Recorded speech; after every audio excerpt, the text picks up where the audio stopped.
Let's talk a little bit about the Osage tribe because it really starts with them, and they're a very interesting uh, Native American tribe. Of course, like all the tribes, they emerged over time and they moved and they had different home Right. areas. And I think that the Osage tribe, as we sort of know it today, is probably could be recognizable back for the last 1,000 years or so. And they are descended from the Sioux tribe. So sometimes I've heard them referred to as the Southern Sioux, which I had never heard before. But their homeland, let's say for the last 1,000 years or 800 years, has been mostly centered around Missouri, Ohio River basins. And it stretched a long area because they would hunt over a large area going up north into Iowa, as far east as Kentucky and south in Kentucky, and as far west I've heard even into Colorado at some points. But Arkansas, Missouri, Oklahoma is kind of their homeland. And as was the case with most native tribes, they kept being encroached on by European settlers, and they were pushed out of their traditional homeland, being kind of the Missouri area.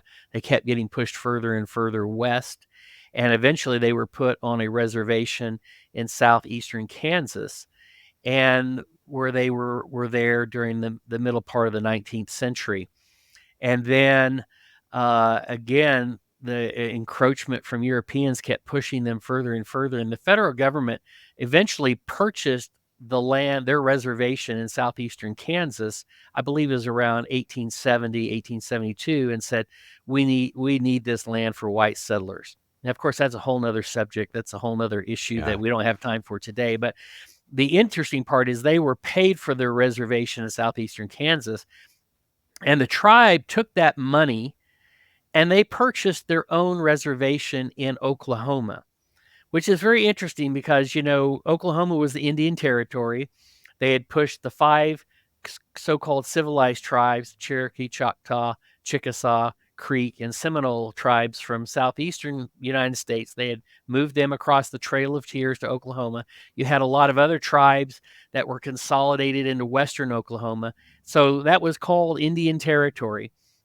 And in most of those cases, those tribes were allotted or given um, reservations and incentivized to move to Oklahoma.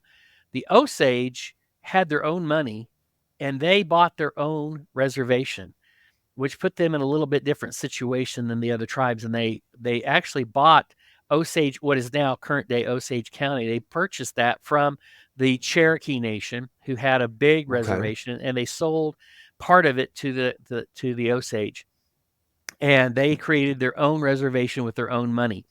And it's also interesting because the Osage have always had a history of being educated. They saw the value of education. They saw what was happening to the other Indian tribes as a result of the white colonization. And so they put a high value on education. And in the 1800s, they had actually asked the U.S. government to see about locating religious groups on their reservation that would help teach them the way, educate them, and eventually teach them the ways of the white man, which would position them better to negotiate better deals with the white man. Yeah. So we were a step ahead. And when I went to school at University of Oklahoma, we had to study Indian law, and there was basically considered three types of Indian law in Oklahoma. There was the law of the civilized tribes. Now, these are not my terms; these are legal words of art, so don't Sure. don't blame me for calling it. But they basically called the five civilized tribes from the southeastern United States civilized tribes because they had been around the white man long enough to have learned enough that they considered them civilized enough to deal at least at some level with their own real property. So the rules applying to them were different than with the wild tribes. The wild tribes were, again, another word of art, not my word, that I'm just quoting it.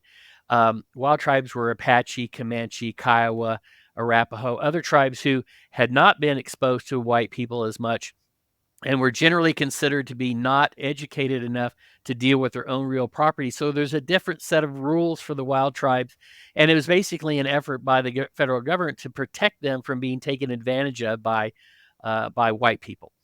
And then the third type of Indian law is the Osage. The Osage are kind of unique, and that's because they bought their own reservation.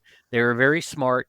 And when they negotiated with the federal government, they negotiated a better deal for themselves than some of the other tribes. And one of the things that they negotiated was, so let's go back.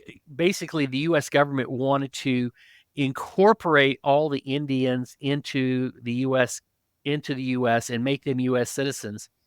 And the way they would do that, they wanted to do that so that they could eliminate tribal rule and get them sort of indoctrinated into the white way of civilization.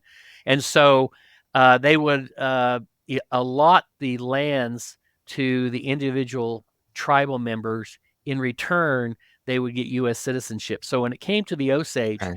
they allotted all the land in the county. All of Osage County was divided up among the members of the tribe in I think it was 1906. Whoever was a member of the tribe in 1906 got a certain percentage of the land in Osage County. But uniquely, the tribe kept all the minerals for itself. So over time, I don't know what the percentage is, but I'm guessing probably 90% of Osage County now, the surface is owned by non-tribal members. The tribe, they got married, they sold it, they lost it, whatever. But most of the surface of Osage County, a large percentage of it is owned by white people or non-Osage. But all the minerals are still owned by Osage County. So that's kind of the historical background of how we got here. And of course, you know about the story of it was recently made into a movie about the taking advantage of the Osage during the oil development in the Yeah. 1920s and 1930s. A tragic, Yeah. tragic story. Great movie. Great Killers movie. Flower Moon. Tragic. Yeah. Tragic story. But so that's kind of what got us to today as far as, you know, different surface ownership from the minerals, Yeah. but also lays the groundwork for a very sophisticated tribe when it comes to managing their business.